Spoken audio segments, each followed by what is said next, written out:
April 5th, 2016. This is an idyllic Southern California spring day. As I'm walking out to take the kitchen garbage out, I turn around the corner and pass a big white windowless van. All of a sudden the door swings open and this tall, uniformed guy steps out and he has a piece of paper in his hands and he says, "Are you David Daleiden?" And he says, "I'm with the California Department of Justice. We have a search warrant for your home." And he hands me the warrant.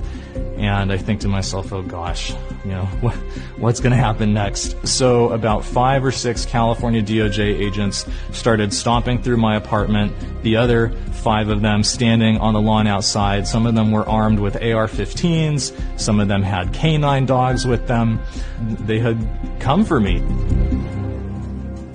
In 2013, I began and orchestrated an almost 3-year-long, very in-depth, comprehensive investigative journalism study about the harvesting and trafficking of body parts from late-term abortions. There's multiple violations and multiple issues that you very quickly start to learn about when you look into it. There's the basic problem of selling body parts, where you're basically creating a system, creating transactions, creating business relationships that incentivize the objectification and the destruction of human beings in order to keep the business going.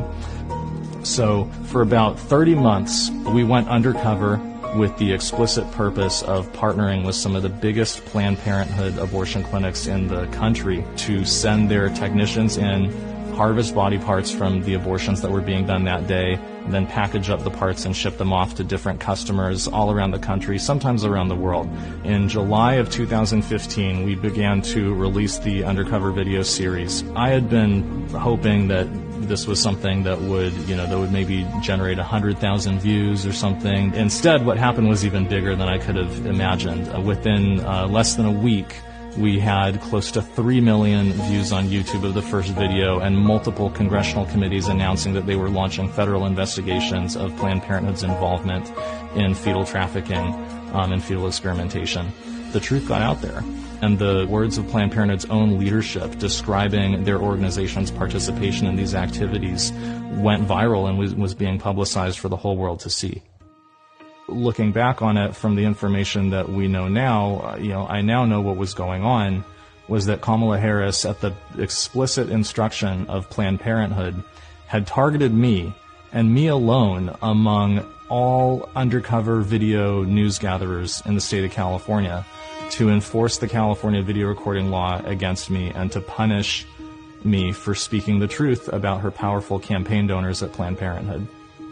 What we've come to learn in the years since, just 2 weeks before serving the search warrant on my home, Kamala Harris had a secret meeting in Los Angeles with several top-level executives of Planned Parenthood in California.